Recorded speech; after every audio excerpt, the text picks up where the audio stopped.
Sorry, old school teacher. I'm looking to see if you did your homework. Okay, so of the events that we have, you see some important ones. Of course, the most important event is, Okay, for a people committed to justice and service, is it a protest? Is it a march? No, it's karaoke. Yes, yes, yes.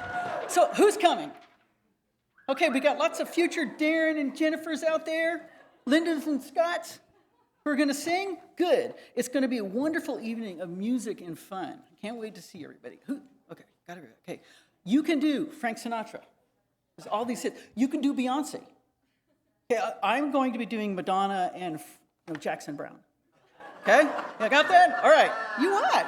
These are my favorites. So we have a wonderful demonstration. All right. We're so excited about the karaoke night, and you don't have to be breathtaking. You just make a joyful noise from your, from your inner, like I said, alcohol will help, but still, just make a joyful noise and just come and have a good time. So we're going to do a couple of name those tunes that we're going to do on that night. It's going to be so much fun. Woohoo! You ready? Okay, raise your little paw high in the air when you know the name of this tune. The first one's easy.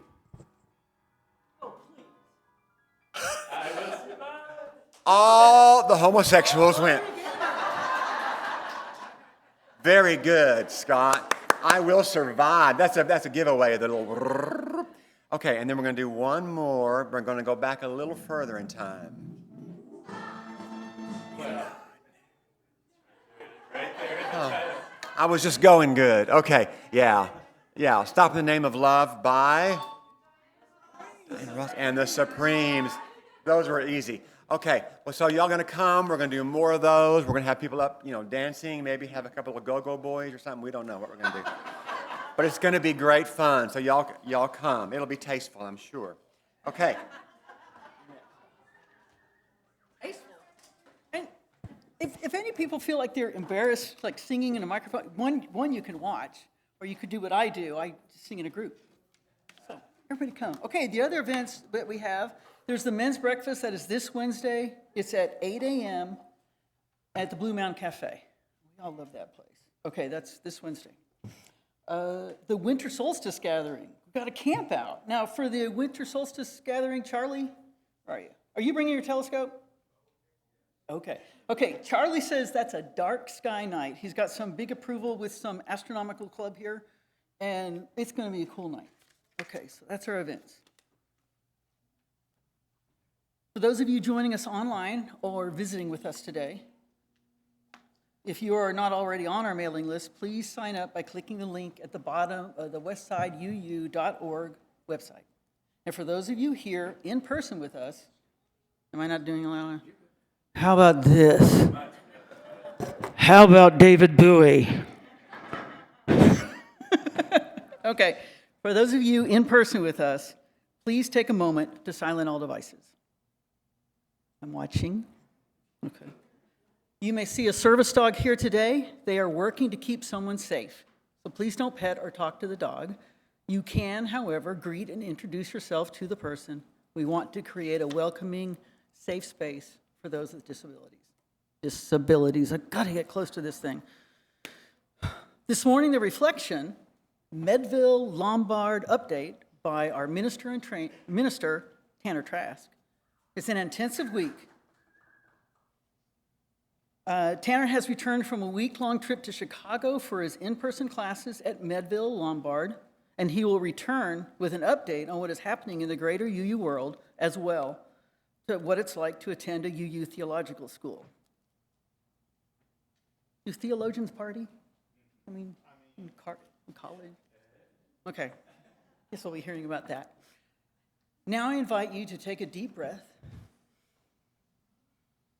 and from wherever you are, settle into this sacred space that we create, and let us worship together as we listen to this morning's prelude, Joyful, Joyful, We Adore Thee, performed by Scott Paulson and Dr. Yuki Kumamoto.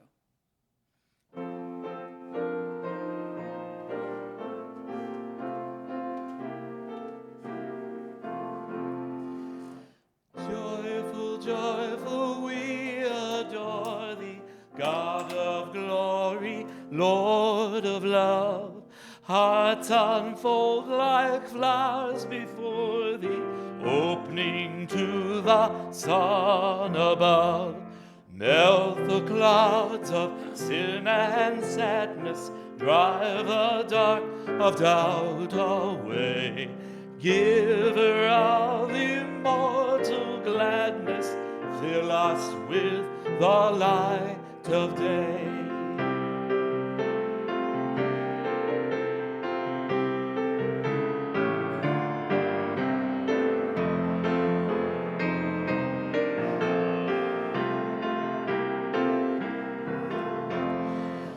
Freude, schöne Götter, Funken, Tochter aus Elysium. Wir betreten feuertrunken, himmlischer dein Heiligtum. Deine Salbe winden wieder, was die Mutter streng geteilt. Alle Menschen werden Brüder, wo dein sanfter Flügel weilt.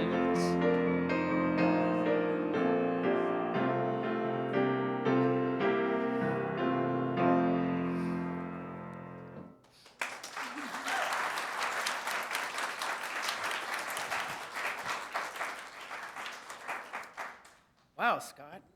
Way to handle that German. Okay. Our opening words are The Mysterious Pull of the Unanswerable by Bran Lennox.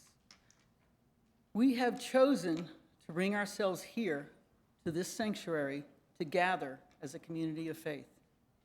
We join together in solidarity as a covenanted people who are drawn together by the promise of connection and the mysterious pull of the unanswerable. We draw on our experiences of love and wonder to lift our hearts and move us beyond the mundane. As seekers, wanderers, appreciators of nature, connoisseurs of curiosity, and creators of connection, Our paths have converged today so that we might become present to the spirit that is worship. And so, let us worship together.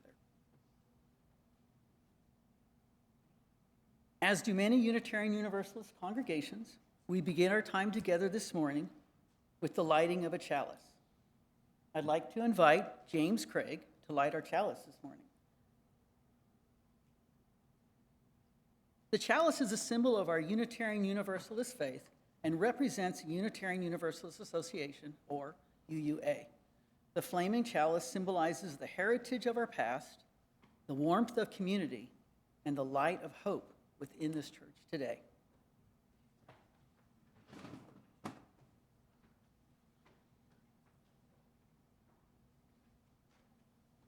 Our chalice lighting words this morning are to be a Unitarian Universalist by Erica Hewitt. To be a Unitarian Universalist means we'll never be done with the work of telling the truth about oppression, the work of resisting any laws, policies, or practices that deny anyone their humanity, the work of stubbornly seeking out the spark of the divine each other, no matter what, the work of creating heaven on earth. To be a Unitarian Universalist also means we're not alone in the work. We are not alone because of our promises to love one another. We are not alone because we are companions on the journey. We grow ourselves into allies, helping one another get free, because none of us is truly free until we are all free. Our opening hymn is number 38, Morning Has Broken, in your gray hymnal. Please stand if you are able and so moved, and join our song leader, Scott Paulson.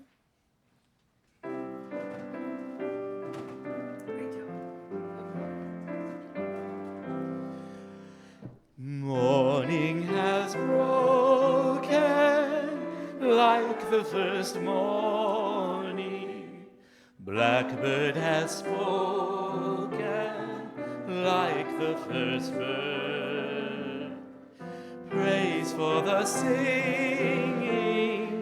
praise for the morning, praise for them springing fresh from the word. Sweet the rain's new fall, sunlit from heaven, like the first dew fall on the first grass. Praise for the sweetness of the wet garden, sprung in completeness where God's feet pass.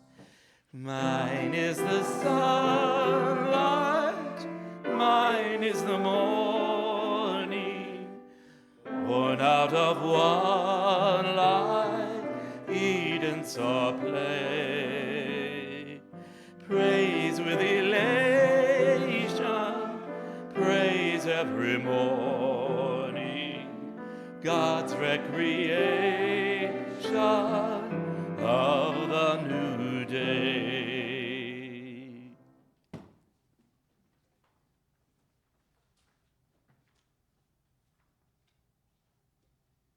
Ready? Please remain standing and join me in our affirmation. Love is the doctrine of this church. The quest of truth is its sacrament, and service is its prayer. To dwell together in peace, to seek knowledge and freedom, to work for justice through action, to serve others in community, to the end that all souls shall grow into harmony with creation. Thus do we covenant with each other. Please be seated.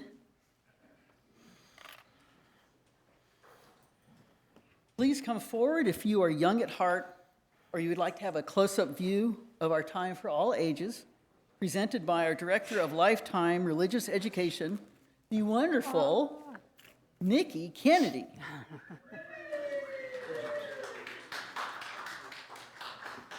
Afterwards, we will sing the children back to their seats with number 16, "'Tis a Gift to Be Simple," in the gray hymnal. Good morning. I am pretty impressed. You guys did that really well. You know, I was fortunate enough to know that James was going to do the chalice lighting ahead of time. And I was fortunate enough to get to know the words that James was going to say. And you know, those were pretty powerful words to me. Actually, so much so that I don't want to mess them up. So I'm going to pull out my phone again. Two things James shared in those words by Erica Hewitt that were really powerful to me one of them was, to be a Unitarian Universalist means we'll never be done with the work. So that means we have to work together as a community, right?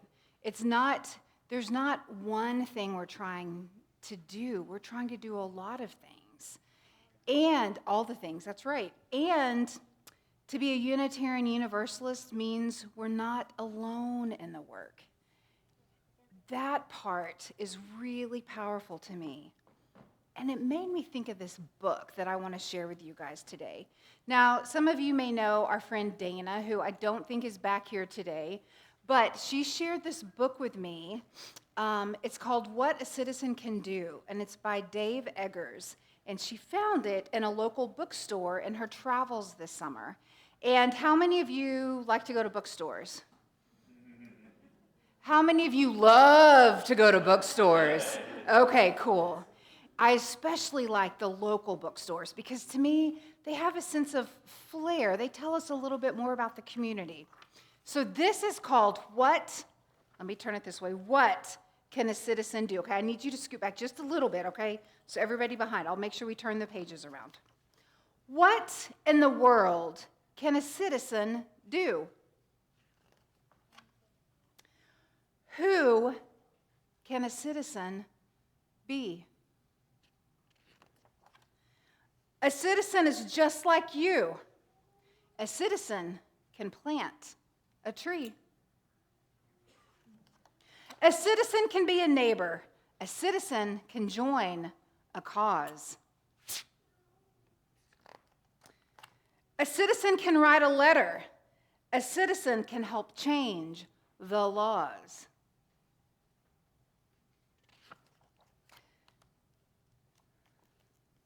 And here's a picture. There's no words on this, but I think these 2 pages of pictures are pretty powerful if you guys can look at them. A citizen can right a wrong. A citizen can turn things around. A citizen can get things right side that have been upside down. A citizen can be engaged. A citizen should care and care. A citizen should build things and save things. A citizen can even be a bear. A citizen, yes, a citizen can be a bear. A citizen can be a kid. They can't be. A citizen can wear pants. A citizen cannot stay hid.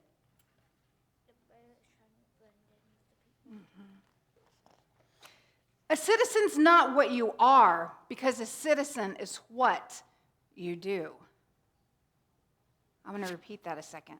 A citizen's not what you are. A citizen is what you do. A citizen cannot forget the world is more than you. We're part of society. There's a picture with lots of things going on in this. One full of joy and of pain. A land of latticed people. None of us are the same. And yet, if we help just one, help one lonely soul, we open doors, we bring in light, we bind us all and make us whole.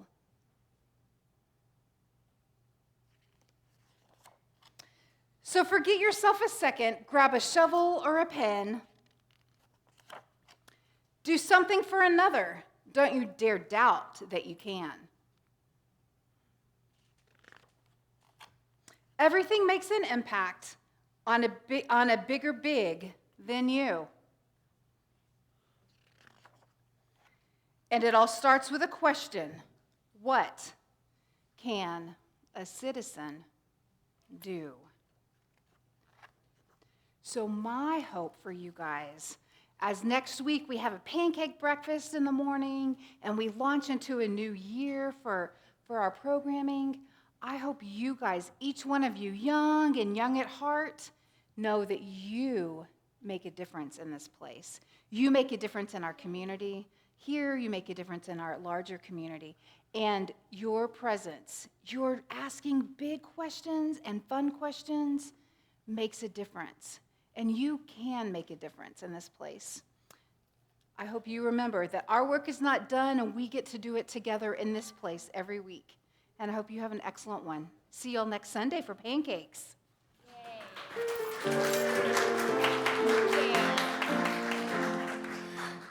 Tis a gift to be simple, tis a gift to be free, tis a gift to come down where we ought to be. And when we find ourselves in the place just right, 'twill be in the valley of love and delight.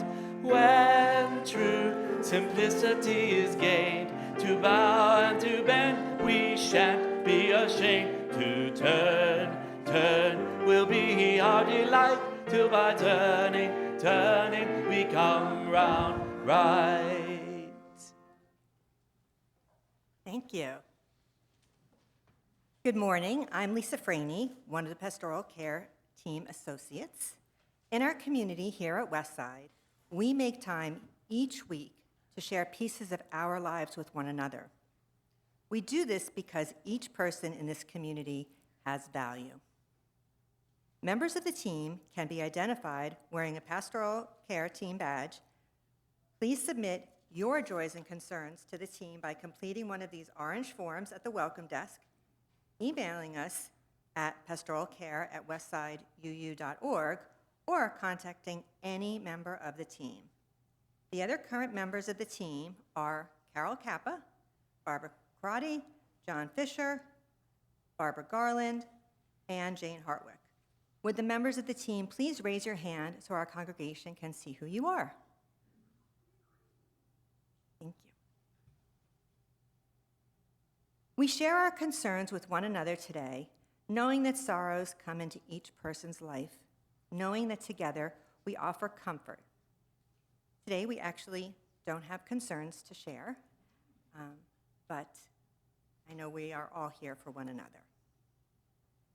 We also share our joys with one another, knowing too that joy comes into all of our lives, knowing that together our voices can rise in a chorus of celebration. And again, please stand or raise your hand. The first joy I'm going to share is from Debbie Brake. Debbie shares, "I have moved into my new apartment at Trinity Terrace." That is an accomplishment. Here in Fort Worth. It took just 12 minutes for me to get here. No more freeways. Yay, Debbie, moving is not for the faint of heart. So good job.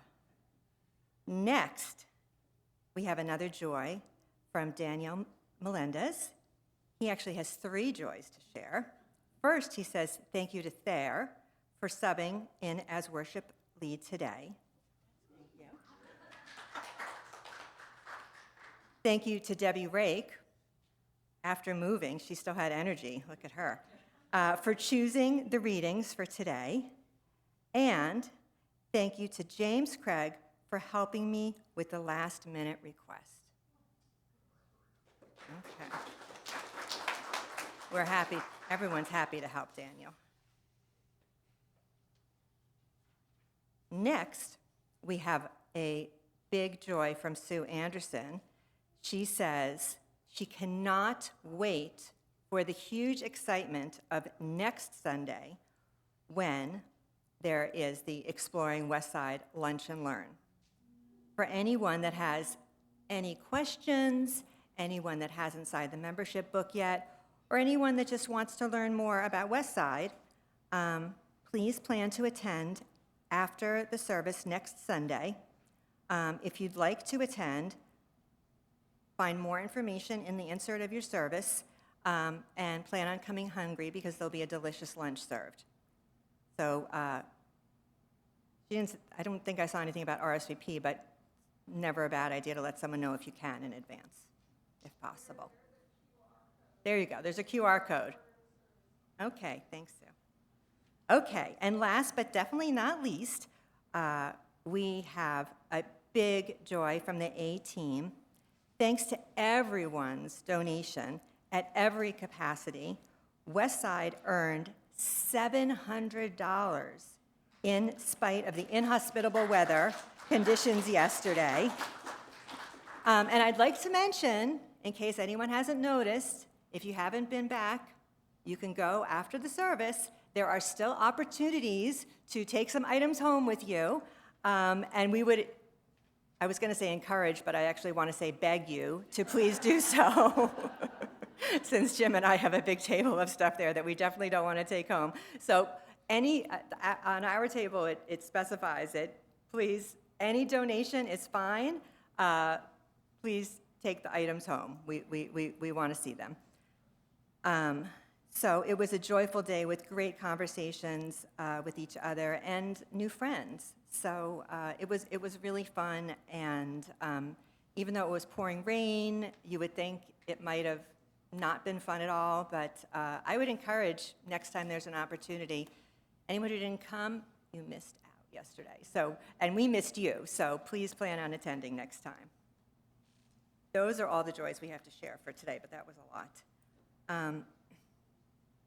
We make space each week for musical centering, knowing the life and experience of every person matters, and together our lights shine brighter. As we hold the joys and concerns among us, both those spoken and unspoken, let us sing together number 83, Winds Be Still, in the Gray Hymnal.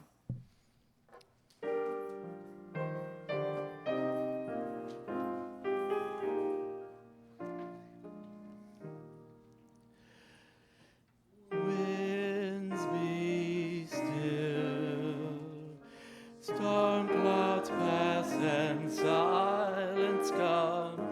Peace grace this time with harmony. Fly, bird of hope, and shine, light of love, and in calm let all find tranquility.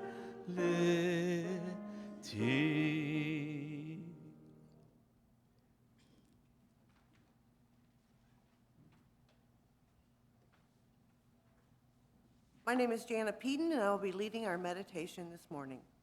I now invite you to relax your mind and body and join in a time of meditation.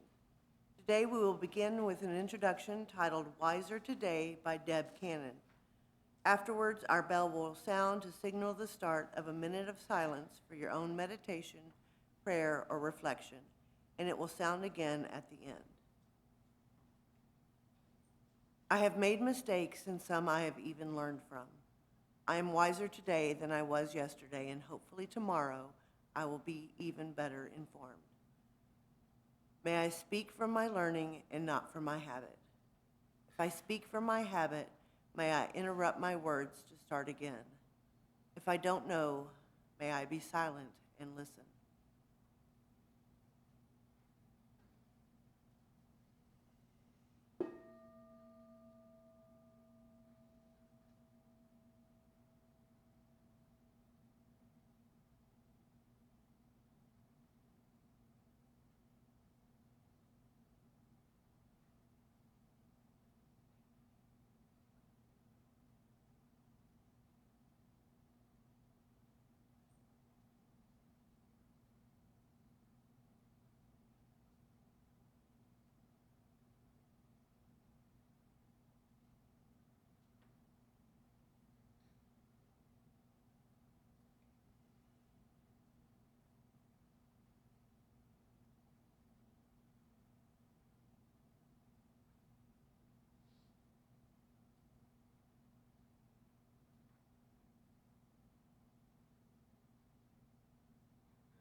May we be good company to one another in our questions and our journey. May it be so, blessed be, and amen.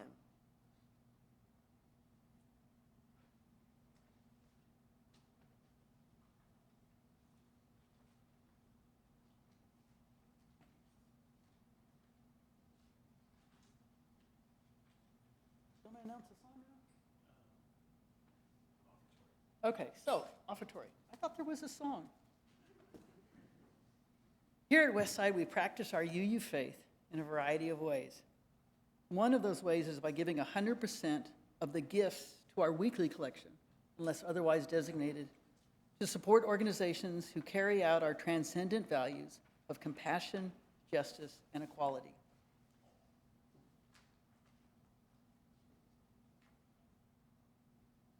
Westside's plate offering for August is Taste Project. It's a nonprofit restaurant dedicated to feeding people, one community at a time. Its vision is to see our community become the solution to the challenges we face concerning hunger. Texas has one of the highest rates of food insecurity in the nation. 36% of Tarrant County's food insecure population lives above the poverty line, and so they don't qualify for government assistance. Taste Project, fondly called Taste, was founded in 2012 by Jeff Williams and his wife, Julie. Jeff grew up in a family that sometimes struggled to put food on the table. He remembers when his parents would skip meals to make sure he and his sister had enough. While soup kitchens provide help, not everyone is comfortable using them. Jeff created Taste Project to offer a sustainable, welcoming solution to hunger, a place that feels like home, reduces stress, and provides a healthy, fresh ingredient meal along with hope. So how does this work? The menu has no prices. Instead, guests are invited to pay what they can, pay what they would normally pay, or pay a little extra. In addition to the restaurant, Taste has a community garden, provides tuition-free culinary job training, and partners with Opal's Farms for its urban farm project. Taste Project does all of this great work in both Arlington and Fort Worth, with mostly volunteers and a small staff, much like Westside. Does this pique your interest? Davika Lyles and her child Riley have volunteered with Taste for over a year. Davika shared that Riley has grown more responsible, self-directed, and motivated through their involvement. She has brought Westsiders to Taste to support the mission and is very happy that Westside has chosen to financially support it this month. Davika thanks all of the Westsiders who have eaten, donated, or even volunteered there this past year. To learn more about Taste events and opportunities, please contact Davika.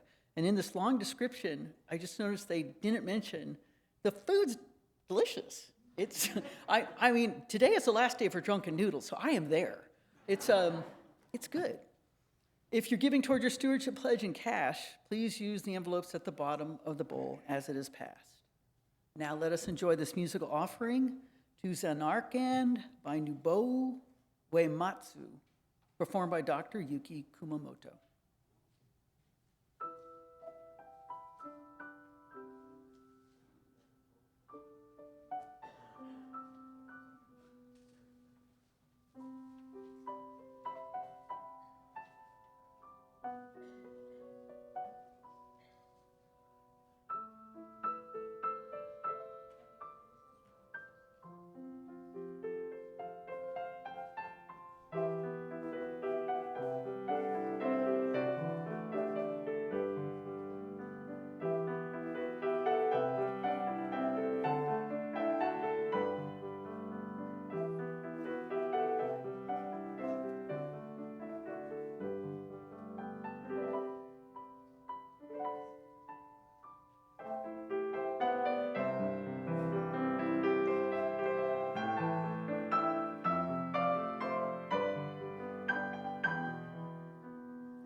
That was beautiful. Thank you, Dr. Yuki. We thank you so much for putting into practice the spiritual virtue of generosity. Our giving connects us to the wider web of our community. And thank you also for keeping your stewardship commitment current to keep our congregation's important work going. And now, we are so fortunate to get to hear the wisdom of our wonderful and hardworking minister, Tanner Trask.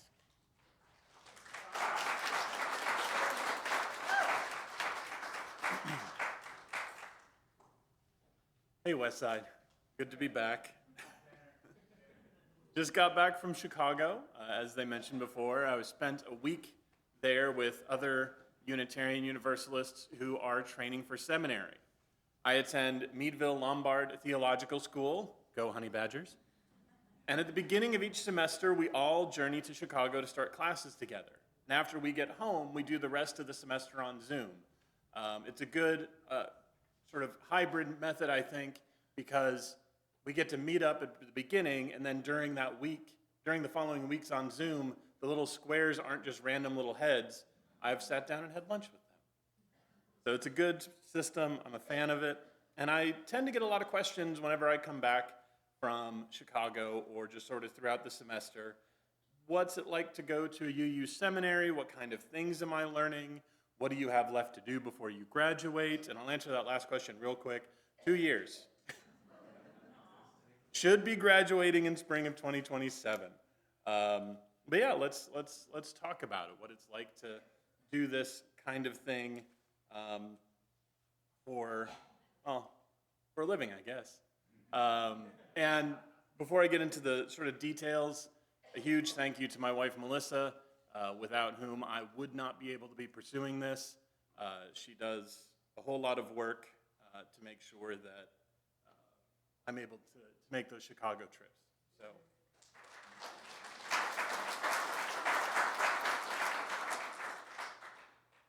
But yeah, so answering all of the questions I get from everybody about the seminary work would probably take way too long to talk about this morning. If you have other questions later, I'm happy to sit down and talk about it.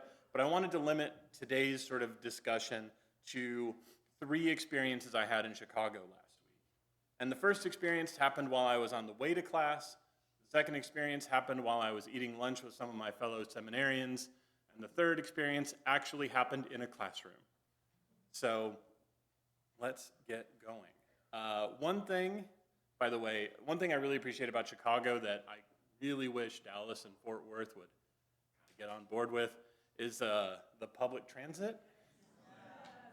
I can buy a week-long pass for $20 that lets me use all of the city buses and trains for the whole week, as many times as I'd like in a given day, which was great because I sort of threw out my knee about halfway through. So instead of having to walk all over the city or get expensive Ubers, I was able to just get off a train, get onto a bus, take the bus to another train, get on the train, do whatever I needed to do. Didn't have to walk too far. So it was good. And it lets me get a hotel almost anywhere in the city and get to class without a lot of fuss. And I tried something new this semester. I stayed outside of the city because hotel prices during the summer have been going up quite a bit in the last few years. And I wanted to try the sort of actual like trains that go out to the suburbs. And I picked Hinsdale, Illinois for a couple of reasons. One, there's a fantastic Unitarian church out there. They've been around there for a very long time. The second reason is that's where my grandparents lived for a very long time, and it's actually where I was born. And so I got a hotel out in Hinsdale, and every morning when I went to class, I got to walk down to the train station in Hinsdale, get on the train, and get into the city. And it's the exact same train, or at least the train route, that my grandfather would take into work every day when he worked in the city of Chicago and lived in Hinsdale. So it was kind of a cool little moment, to reflect.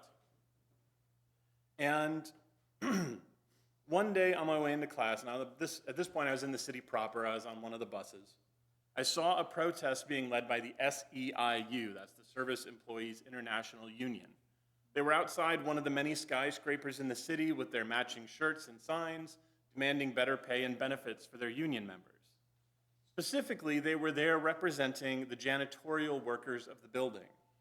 And if you were here 2 weeks ago when I was in the pulpit, you may remember that I told my own story of how I was treated at a different job when I wore the same, I wasn't a janitor, but I wore the same exact uniform as the janitors did. And so I'll reiterate quickly that janitorial work is dignified, necessary work.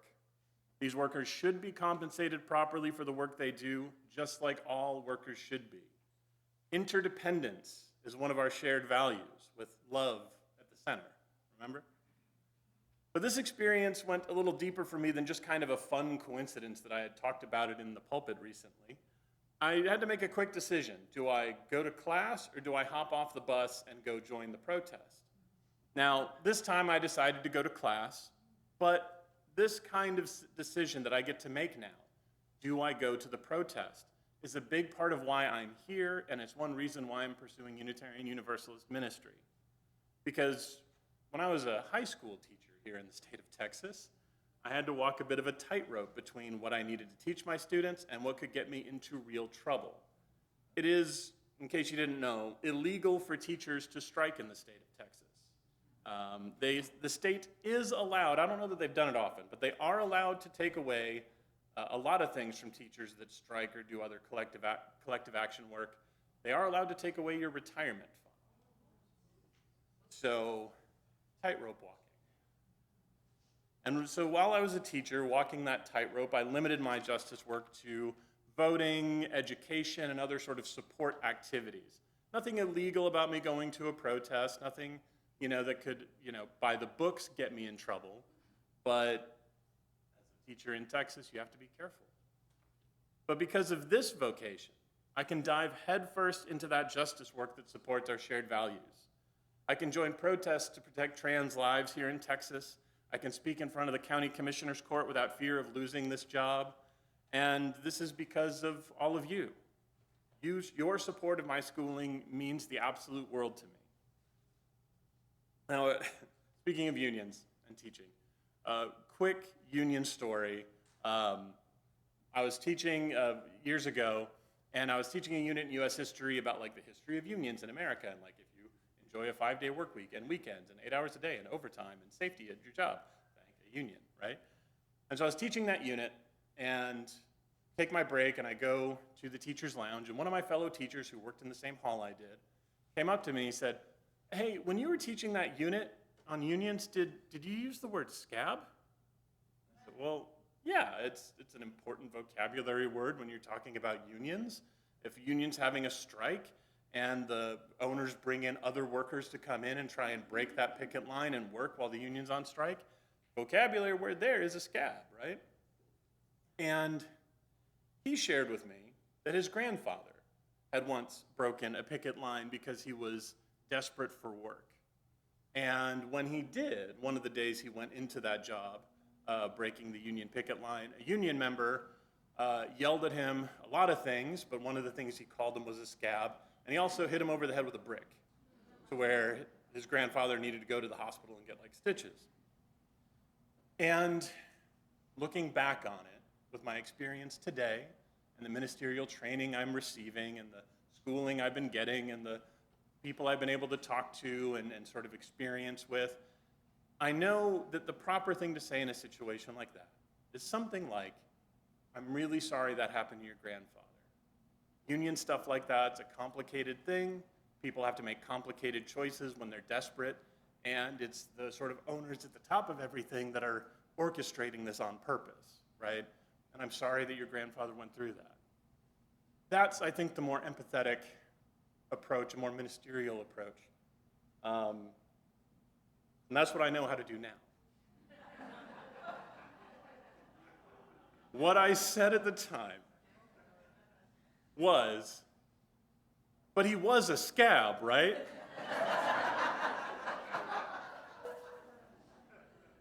We got a no talking about politics in the teacher's lounge rule pretty quick after that. But change the topic. Has anyone here seen the Blues Brothers? Okay. Yeah, it is Chicago. The Blues Brothers is absolutely Chicago. If you haven't seen it or if it's been a while, it was a Saturday Night Live skit back in the day. It was one of the first movie spin-offs they did, featuring Dan Aykroyd and John Belushi as two brothers from Chicago that sing the blues and run from the cops. They wear suits, ties, hats, sunglasses, even at night. And it's a fantastic movie, and it's a better soundtrack, and I believe the movie still holds the record for most cars crashed in like the making of a movie. If they don't still hold it, they held it for decades, that record. But the second experience, and it's a love letter to Chicago.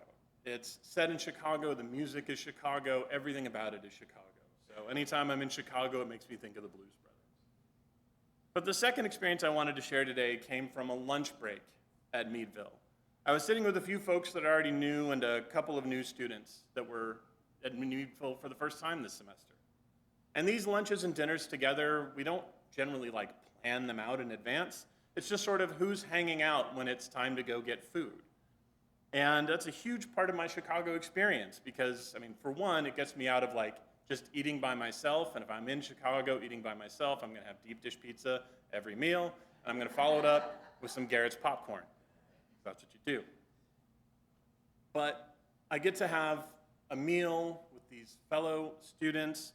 It's a joyful meal of fellowship and a bunch of fellow UUs sitting at the table, all from all around the country, even the world.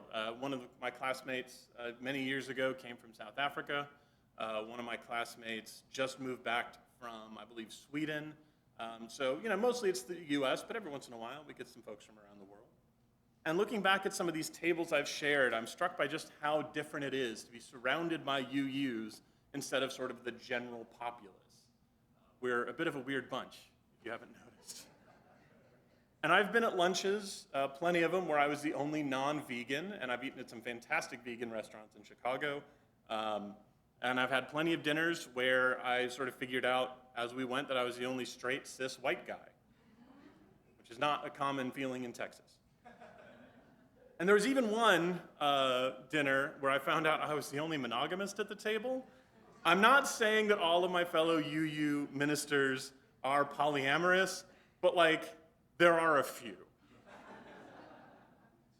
And it's good to experience things like that, where you're speaking with folks and sharing food with folks that live outside of your everyday context. It really lets you experience things and learn things that you wouldn't otherwise.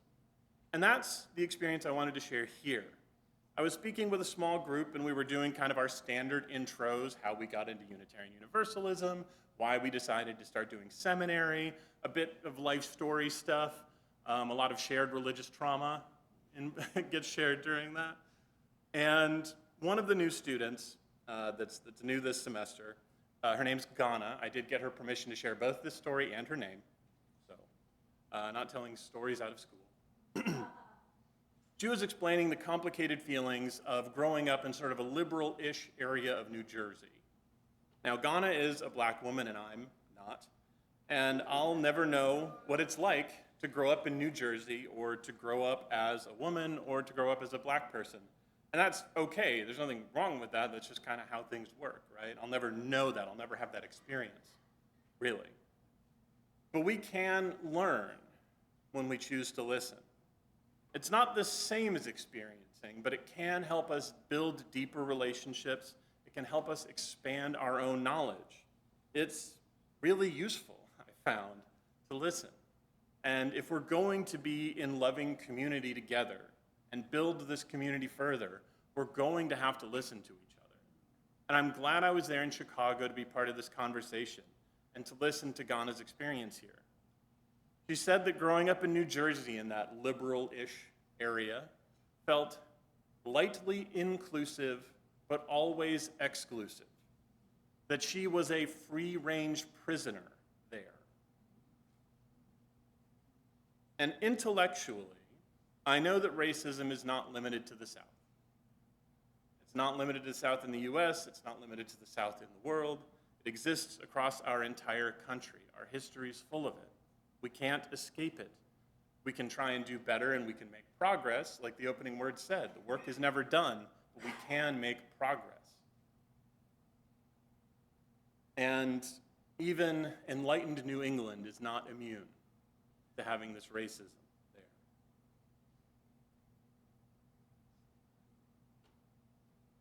But there was something about the phrase, free-range prisoner, lightly inclusive, always exclusive. It hit my brain in a certain way. I still don't know what it's like to grow up as a black woman, and I never will, but that's okay. We felt connected in that moment. And this won't be on the final exam at the end of the semester, but I feel like this may be one of the most important lessons I got to learn this year. And I never would have learned it if I hadn't been sitting at that table in Chicago. So, what about class? Am I learning anything in any of these classes? That's why I'm going to Chicago in the first place, right? And that's a fair question. And I'll be, a lot of these sermons coming up are going to have stuff in them that I've learned in a bunch of classes. In a month or so, I'll be doing one on the prophetic sisterhood, which is one of the best UU books I've ever read. I've got it in my office if you ever want to check it out. But this semester, one of the classes I'm taking this semester is called Faith Formation in a Changing World. And it's taught by Dr. Karen Mosby, and I'm glad I'm taking it this semester. It feels like every time I sign up for classes, I just look at like the stuff I need to take to get the degree, and then I look at what classes are being offered, and I look at the schedule, and I kind of pick the ones that fit. And then within a few weeks of the semester starting, I look at my life, and I look at my work, and I look at the thing that's in front of me at that moment, and I go, oh, that is the class I need to be taking right now. Didn't plan it that way, but oh my gosh, is it working out that way? And I think this is one of those classes. Because the world is changing. It always is. Change alone is unchanging, as Heraclitus taught us. But this week felt like it was full of changes. And one change that was hanging over our heads in Chicago all week was the possibility that the President of the United States would send the military to Chicago. He didn't. It didn't happen yet. It still could. It still could happen in Chicago, in Dallas, in Austin, even Fort Worth. It's happened before. You know the history. Not often to white people, but the police and the military have been used against American citizens plenty of times. And not 150 years ago, 5 years ago, 10 years ago, 20 years ago. But one place we can look for answers is in that past, in the experiences of people who had the state being used violently against them. And in class on Friday, Dr. Mosby shared the story of the Montgomery Gospel Trio with us. Now, if you're as unfamiliar with them as I was before the story, they are 3 women. 2 of them are still alive today, one's passed on. But there was Minnie Hendrick, Mary Ethel Dozier, and Gladys Burnett Carter. And they had joined together when they were young kids, I think as young as like 8 years old, to make a little gospel singing trio that would go to different churches and sing freedom songs and gospel songs. And when they became teenagers, they went to a school called the Highlander Folk School in Tennessee. It was a school that was built to train people in civil rights activism. And it was, unsurprisingly, raided by the police every so often. Usually the police's tactics were to cut the power to the building before they'd go in. And they'd often wait a while before they went in to sort of build up that anxiety and that fear and maybe make the people run away before the police would even have to go in. And one night when this happened, Mary Ethel Dozier, I believe she was about 15 years old at this point, lifted up her voice in song. Now, her and all of the other folks knew the song We Shall Overcome, but she felt inspired to add a new verse at the beginning. We are not afraid, she sang, over and over. She sang it until another student in the dark joined in, and then another, and eventually all of them sang it together. So how did she find that strength in those frightening moments to sing? How did she keep her faith after the state had tried to beat it out of her?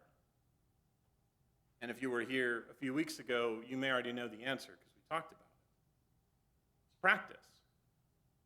She practiced her faith. She had taken part in the Montgomery bus boycott with her friends and family. She had practiced at school at the Highlander Folk School. She knew what it took to stand up to these agents of the state, to these individuals that would rather commit violence against their fellow human beings than accept that skin color doesn't make one superior. She knew it, she had lived it, she had experienced it, and she had practiced her response. So what if the National Guard gets deployed to Texas to keep order in our dangerous cities? Will you be able to keep your faith? Your best chance, if you want to be like 15-year-old Mary, is to practice that faith now. Practice it often, in big ways and in small ways. Return the grocery cart to the rack. Take a moment to acknowledge the humanity of the janitors, garbage collectors, and groundskeepers in your community. Show up to the protests if you can, if it's safe. Support justice causes financially, how you're able. Include your pronouns in your email, and that's for all of us, not just trans folks. Be more than lightly inclusive in your communities. Practice all of this so that when your government sends agents of the state of Texas or the United States to your home or to your community or to your school or to your job, and they demand something of you that you know is wrong. They demand that you turn over any immigrants working at your building. If they demand that you tell them who is trans in your school so they can arrest their parents.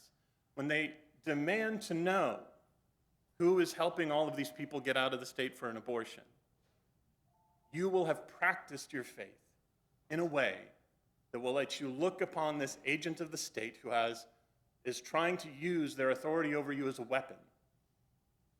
And you will be able to stand there with the knowledge of this community supporting you fully, standing there in the fullness of your power, and tell them, no.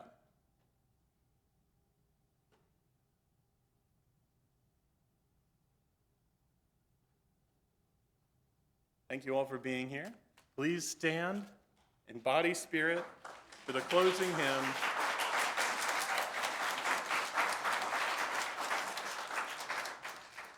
For the closing hymn, number 1058, Be Ours a Religion. It's in the teal hymnal. It's very short. We're going to sing through it twice.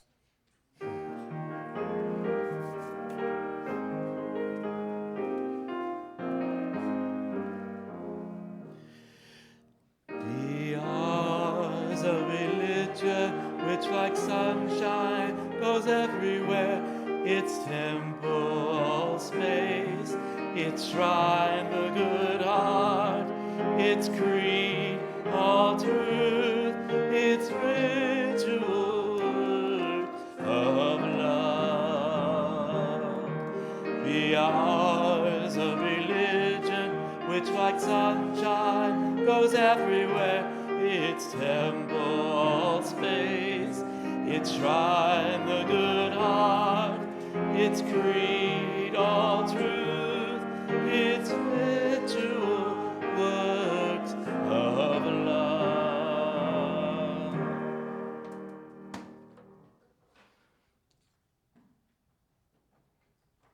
Our closing words are Be About the Work by Andrea Hawkins Camper.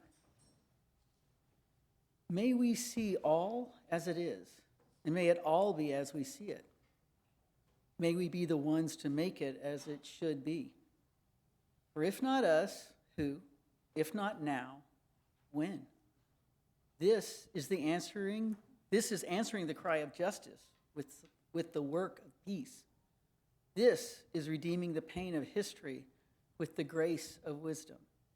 This is the work we are called to do, and this is the call we answer now. To be the barrier and the bridge, to be the living embodiment of our principles, to be about the work of building the beloved community, to be a people of intention and a people of conscience.